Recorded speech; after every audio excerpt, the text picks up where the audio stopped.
You're listening to the Missionary Perspective Podcast with veteran missionaries Erik Johnson and Joshua Mead.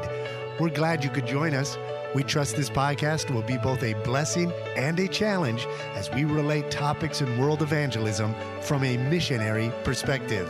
Now, here's Josh and Erik. Welcome to the Missionary Perspective Podcast. This is Erik Johnson, your host from the Dominican Republic. And today we also have our other co-host, Josh Mead. Where are we today, Josh?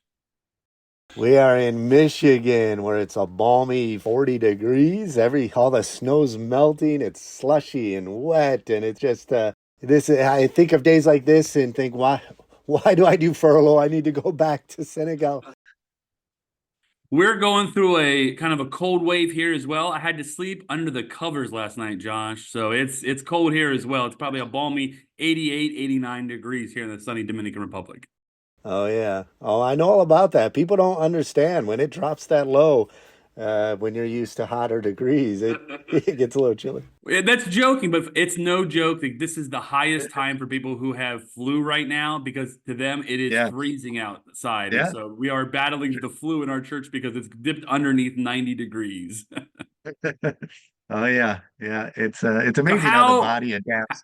How is 2024 going for the Josh Mead family? Oh, it's going great. I did a trip to Senegal at the end of December. I shared a little bit of that on my Facebook about that trip. I think I might have even shared it on the podcast here, some interviews that I did with some of the men that we worked with. And I had a great Christmas with the family. I got to visit family up in Canada, family here in Michigan. And then started 2024 off with a bang. We spent about a little under a week in Pennsylvania with a supporting church there. I preached for their chapel services for their high school. Spent some time with their Wednesday night with their teen program, and then preached for the church on Sunday, and just had some incredible connections while we were there. I can't go into a lot of details about some of the connections. One of the guys I met there, his brother, and the reason I'm not saying which church it is because I wanted to share this story. But one of the men I met while I was there, he just so happened to be visiting. His brother is a member of this church. He lives in Morocco as he was a missionary working with a Christian school, and he happened to know missionaries with another mission board that had left Morocco and moved to our town in northern Senegal. And so we had the same connection. And after the school closed, he said, I went into acting. He said, I wasn't sure how a Christian could navigate that world. A lot of productions and filming is done in Morocco. And so he went into acting to try to support himself because he's not a supported missionary. And he played a role on a couple TV shows. And then it was a neat connection because he worked on the production of the Jesus film. There's a newer Jesus film that was made. It goes through Matthew, Mark, Luke, and John. And they just wrapped up filming of the book of Acts. And all they do is act out chapter by chapter. And you can add any language or version of the Bible to that film. And we use those films all the time to share the story of Christ and share the gospel with our social media. So I thought that was a neat connection that we made there. And then another gentleman we met was from a Middle Eastern country. We can't share publicly because of the danger he would be in. But long story short, he's a very prominent person from this country, had to flee, and ended up becoming a Christian. It's an incredible story, and I hope one day he'll be able to share that publicly. But when I went there and shared what we do with our social media outreach as part of the resources and tools we developed to evangelize, I was invited to join with some of the men that are helping this gentleman. He wants to share the gospel with the people with refugees from his country, as well as reaching people in his country. And so we're going to develop the first 10 lessons and help him get that together, film it, and then begin to publish that. But yeah, so it was exciting. It was a good start to the year, and we are traveling. We're back here in Michigan. My kids are going to school, of course. My son's playing basketball, and He's 14 years old, Tristan, and he's already I think he's 5'11" now. So he's growing insanely. And so basically he's never played basketball before, but his coach told him, you just tower over the kids and you'll just intimidate him. And it's basically what he's done. But he's picking up pretty quick. He's better than I was at that age at basketball. So I've been enjoying watching those games, traveling to churches, continuing. And it's been a good start of the year. How about you there in the Dominican Republic? How's your year going? You mentioned the flu, but I mean, how's the church going? Well, before we get to the church, I also, as a proud father of sports playing sons, got to see my son pitch this the other day, and that is a very neat thing when your kids are better than you in sports and you get to enjoy it. And Zach and Tyler both really enjoy baseball down here. Zach specifically plays on a team where it's really neat. Actually, it kind of dovetails into what we're going to be talking about eventually here in the future. But we just had a survey trip of a big group that's going to come in the summertime. And they're planning some baseball outreach. And one of the baseball fields they're going to be doing it is at Zach's field, where we've been able to lead as coach to the Lord.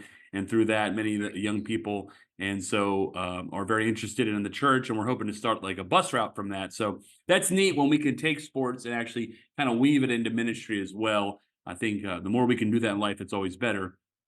Praise the Lord. We started the year very well. Ministries are rolling. We have a construction crew coming to continue to work on the phase 2 of the building we've kind of finished last year for Pastor Elias. And we're just always staying active, as you know, when you're on the mission field. In fact, Holly and I were taking a walk this morning talking about all the groups. I think we had about 3 years where we didn't have any groups in because of the pandemic and things like that. And so I think we're trying to do all the groups in 1 year, that catching up from 3 years ago. So we're excited about that. It keeps us on our toes, especially now having teenage kids who really interact well with the adults and the young people who come. I think it's more fun for them than it's ever been. It's always a lot of work, but in fact, this summer we're planning a huge baseball outreach. We've never done anything quite like this, and we've always wanted to work with the right groups, and I think it's going to. And so we're very excited about the future. The churches are doing well. You can be prayer for one of our church planners' father. He's almost 106. And he's just hanging on to life, and he's a believer. We know he's going to go to heaven, but he has a lot of pain, and so one of our church planners has to really take care of him a lot. So that's kind of a transitional period. They have what we call in America, hospice is kind of in right now. So we're transitionally trying to help him out with the ministry. But boy, it's exciting to be a missionary, and I love the beginning of the new year, Josh. I love having new goals and thinking about the year before and thinking about the year to come. How about you? I do as well. And I love looking ahead you look back, of course, you reflect on your year. You look ahead at, are there projects carrying over? Are there, what's up on the calendar? You kind of give a refresh, kind of look at a new, we've got teams coming as well, just like you do. We've got a medical team coming, construction team coming, and then a youth group coming as well. It'll be their first trip to Africa. And then we have a church in California that's coming. They've got about 24 people signed up. And we'll probably do some soccer outreach and some other outreach like that. We plan on the property we built. We're going to put a basketball court out there and start doing some outreach with some of the people in the area with basketball and other sports. And so, yeah, it's exciting to look ahead. Now, I will say this. January is kind of the time as well in the new year. I just completed probably one of the more tedious, boring, probably the worst part of being a missionary would be this part. Now, it's not just limited to missionaries, but it takes all day. It's no fun to me. I just finished it, turned it in. Can you guess what I'm talking about? This horrible part of being a missionary? Yeah. Our final quarterly report. Okay. Oh, man. Yeah. I know businesses, you got to file reports, you got to save all your receipts, and at the end of the year, you got to file it. Now, when we're on furlough, and I mention it because today's theme, we're going to begin speaking about finances and the missionary and mission work. And one of the things, Eric, going into the new year is you kind of take a look at your finance. You do your final quarterly report. You kind of look at, okay, year to date, how much came in and where's everything allocated?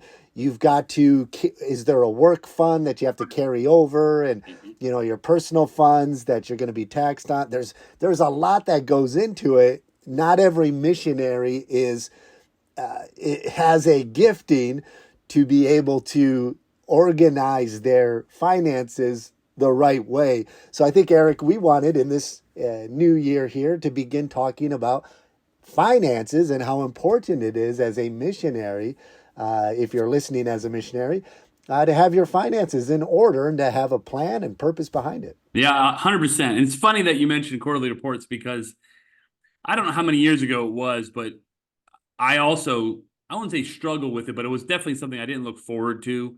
But once I got a system down, Right. it really, really, I think it was about 2 years ago, I really started having a system with receipts and things where you didn't get receipts and you had to make note of it, things like that. I don't know, maybe because I'm a numbers guy, I started to maybe not enjoy it's the right word, but not fear it like I did before. So I think a lot of things in organization is once you've learned to have a system and have a place where things go, sometimes you can make that a lot easier. So that's how I am with it now. I actually kind of look forward to it in the sense at the end of the year to see where we stand, see what we've been able to write off, see what we've been able to give. I'm really excited about that. And so some of those things, I'm kind of a numbers geek about that. Well, if we don't make it to this podcast, let's make sure we find out what your system is and share some tips and secrets to how you can make it enjoyable. Because I'm not natural. I'm not a natural administrator. I'm not. Numbers is not my thing. I do the best I can. I do have a semi-system of keeping things together, but I'm pretty scattered when it comes to the way I organize. I'm not, my desk is always messy. Notes, when I take notes for preaching, it's everywhere. I usually have to find 3 or 4 notebooks to put together one message because I just write it down wherever I'm at and all that. So yeah, maybe if it's not in this podcast, we'll definitely share some tips on doing your quarterly reports, saving receipts, things like that. Well, let's talk a little bit about that, Erik, about some finances, the missionary, and how we should approach it. Yeah, so we were kind of spitballing this for a couple of months, and we by no means, as Josh is giving his testimony and mine, I'm going to give as well. We don't consider ourselves like experts on this area, but I think we just want to give the perspective. We've both been on the mission field 15, 16 years, and, you learn things over the years. I think probably because my children are getting older, getting closer to college age. Last year, I really had epiphany is not the right word, but basically a moment where I decided I need to really get serious about finances. And when I say that, my wife has always been a terrific saver. My wife has always been a very frugal person. These are some of the things we're going to talk about. In fact, her maiden name is Ferguson, and I used to call her Frugal Fergie just because she was just very frugal. So these things were natural. She really influenced me when we got married. So I feel like some of these principles we had, but some of the things, the things I did not know about personal finance could have fit the Grand Canyon.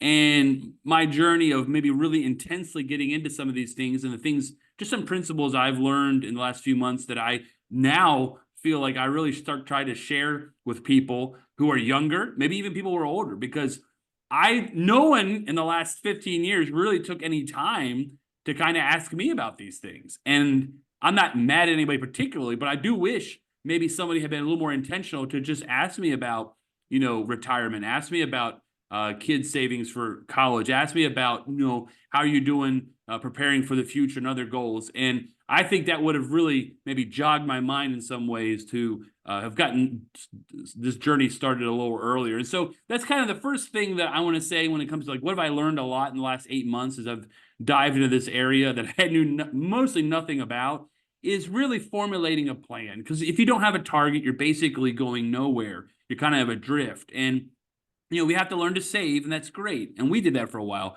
But I feel like if you can have a specific goal in mind, if you can understand not only what's coming in, but what's going out, and having just a target together as a wife and husband, knowing what you're maybe in not knowing exactly, but maybe thinking about the future. How long do you think the Lord might have us here on the mission field? If you think it's 20 plus years, well, then you kind of have a target. Hey, we're planning to be here 20 plus years. So we can start making plans kind of based on that. And so for me, I think it was very hard for us to just know what's going to happen in the future instead of taking time to maybe think about it and say, well, if this is the future, then what's 5 years from now, 10 years from now, 20 years? And so I think number one was us just sitting down, Holly and I, having a formulated plan of our life for the future before you get into finances and budget. I don't know how are you like that? That's one thing that as a young man, my two things I learned from my parents. My dad was a hard worker, and I learned a work ethic from my dad, just watching him providing for our family. And then my mom was a wise steward of finances and taught us to be wise stewards. And as I think I was 12 or 13 when they got us our first puppy, and the puppy wasn't as a pet. They bought it for us. They gave it to us because we sold puppies. That's how we got through Christian school. They were able to get us through Christian school with that. And so they taught us how to be wise stewards with our resources, our finances, and balance that with, church and our, obligations to stewarding your money for church with tithe and offerings and faith promise. And then as well, just being able to save and be all of that. So I had that advantage where, because my dad didn't make a lot of money, my mom was very frugal and was very wise with money. My grandfather was a hard worker as well, and was very good with money. And so I kind of inherited that. So going into it, it was just kind of something that was already ingrained in me to be wise, to be frugal, to treat money. I think missionaries and anybody in general, we need to view money as any other resource that is necessary, okay, because it is a necessary resource for not only fulfilling God's call, but maintaining the work he's called you to be a part of, and then advancing it as well. And so you have the aspects of, okay, I have a budget that's just to fulfill the calling of God in my life. So you need to take into consideration, I've got to get to the field. I've got to live on the field. That's bottom line. Then to maintain the work that he's called you to fulfill. So if you feel he's leading you to build a building, well, you've got to consider, is the church in a place that it can maintain a building, or do I need to have resources to maintain it? What about evangelism? What type of outreach are we doing? So you need to budget for that. And then for the advancing of the work, are we going to expand? Are we going to train men? And do I need a budget for that and projects? And so all of those things kind of develop over time. But it does help when you're younger if you view money not as, there's one or two ways of looking at it, I think, where you either look at it as, oh man, I've got this money.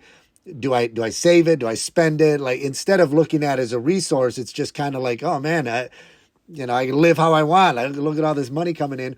Or we view it as, well, I can't have too much money because, that's not very Christ-like. A missionary is supposed to be poor.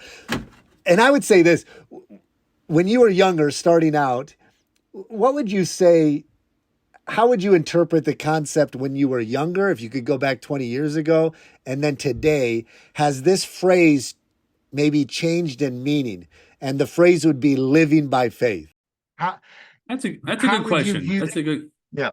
That's a good question. I think you're probably right in the sense that the generation and the generations before us, that phrase living by faith meant literally going on an airplane not knowing how you were going to make it the next month on the mission field. And I certainly think, we read those biographies and they impact us greatly. And I don't think by any stretch of the imagination, I would say that probably tons of missionaries that still live like that.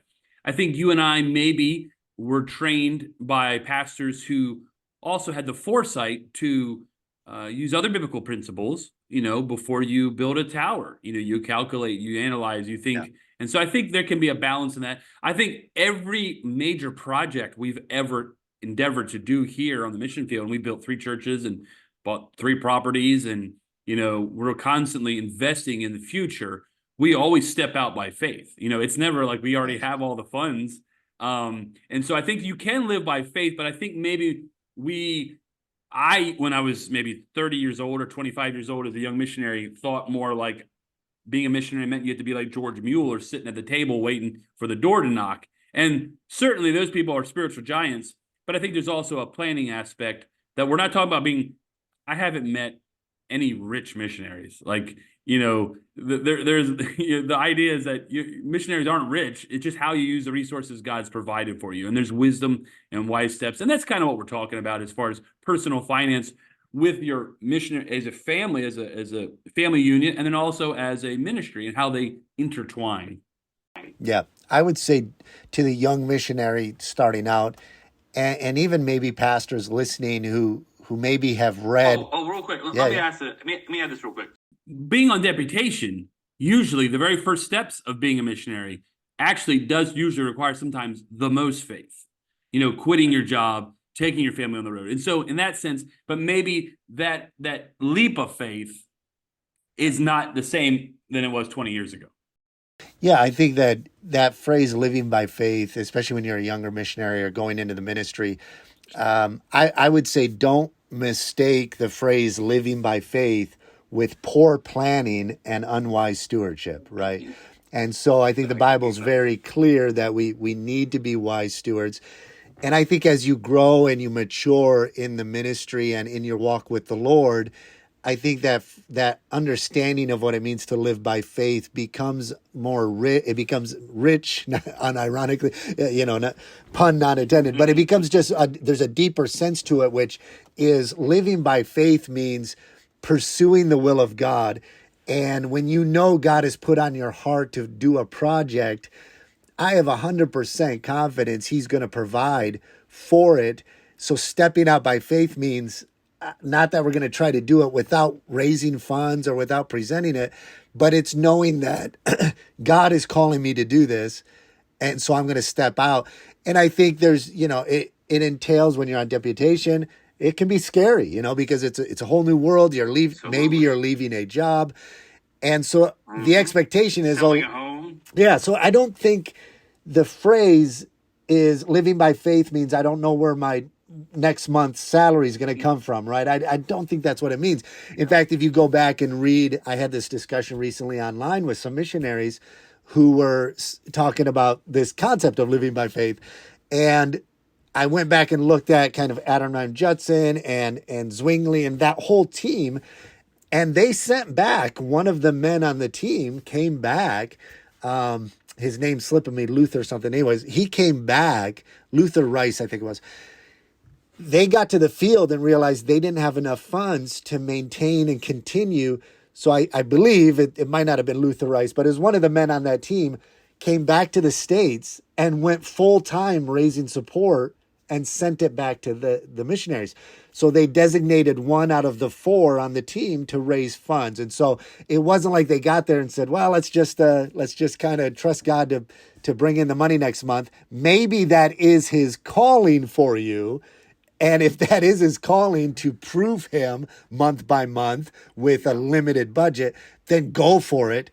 But that's not the norm is what I'm trying to say. So know that the Bible Jesus wants us to be wise stewards and to plan, as you mentioned already, to have a plan.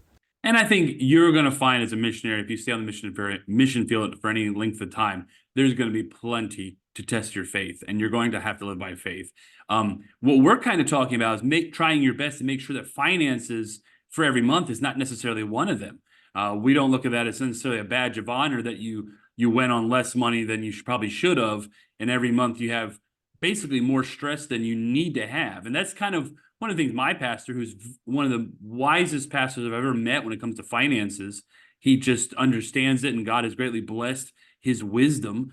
And he was kind of like, listen, we don't want you to go to the mission field. And the first thing you're worried about is, can you pay your rent? Can you put gas in your vehicle? Can you rent a building so you can have a church? I mean, that's kind of the point if you're going. And so once again, we're not talking about richness. We're talking about just basic planning, because the living by faith is going to come. But I think you and I understood that.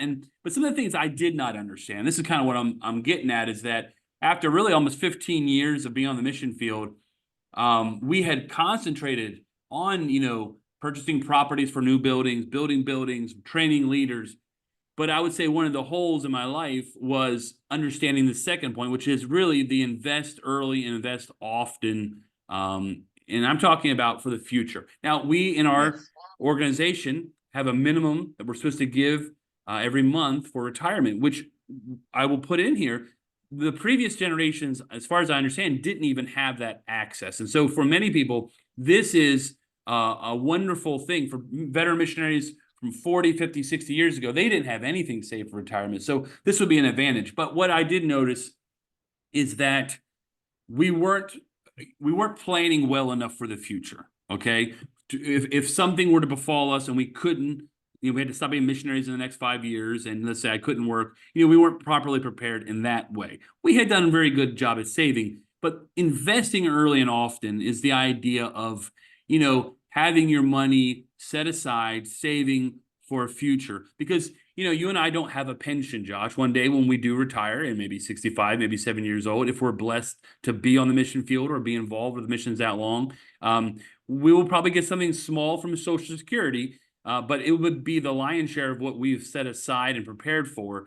And I thought personally that we were doing a pretty good job of it. And then when I just took really basically 2 days worth of research, I realized, no, we need to really step this up. Now, I praise the Lord, in 8 months, I feel much better today than I did 8 months ago about the future. But I will say this, it took very little self-introspection and review. And I don't consider myself the kind of person who procrastinates on a lot of things and puts it aside, but I kind of did in this one.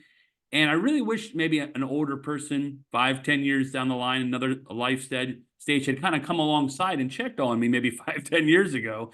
And I've kind of taken that badge, and now I, in a kind way, try to do that without asking anybody's details. I don't want to know people's personal details, but just check on them, see how they're doing in preparation for the future, how they're doing thinking about their kids' future college, how they're doing thinking about, health needs in the future, goals. And I think it doesn't take a lot of work. I mean, I'm sure you've heard of the phrase dollar cost averaging. And that's where basically you set aside every month a certain amount of money that you're going to put into some sort of investment, whether it be your 401k or an IRA or whatever you decide. And that's something we could always talk about one day if we get some financial advisors in here, because everybody's personal finances is personal. But just the habit, I mean, it can be $25 a month, it can be $50 a month, but starting those habits early, having them in good yielding products really can make a difference, because that wonderful miracle compound interest really loves long years.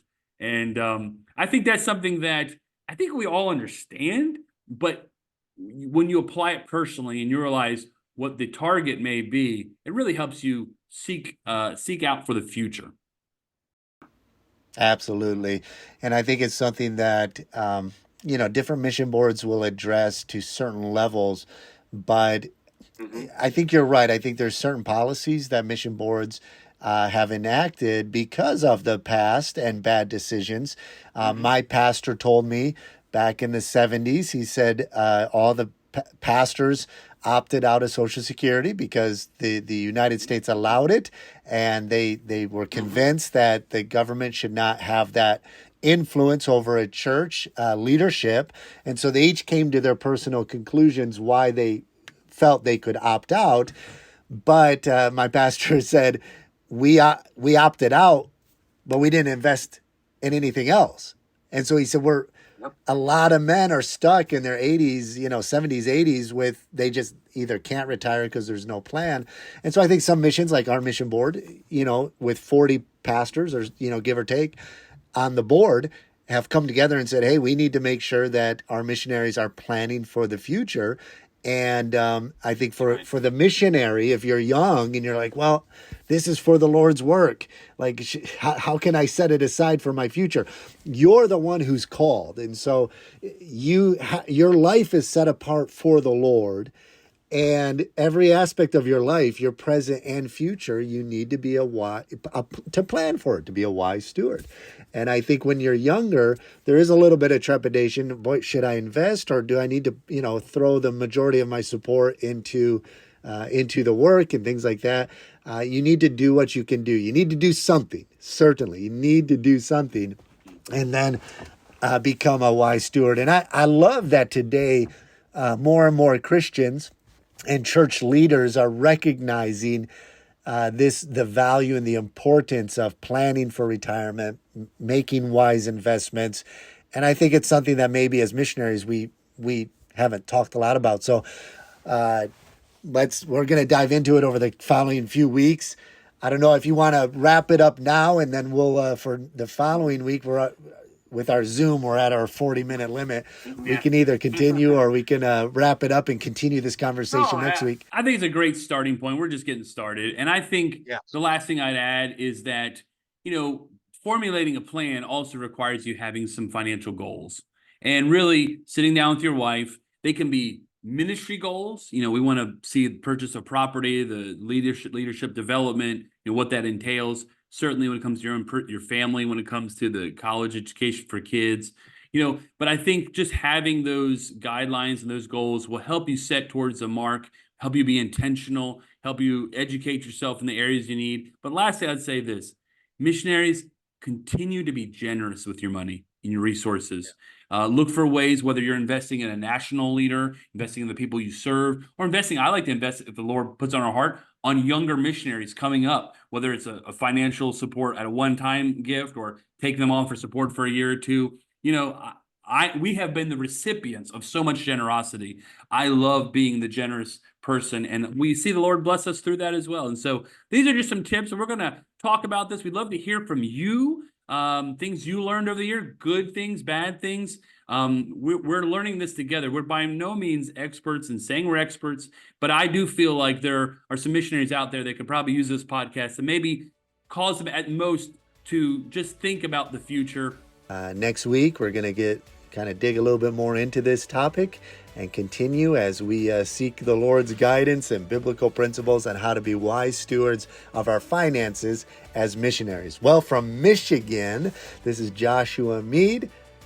It's Erik Johnson. Have a great day. Thanks for tuning in.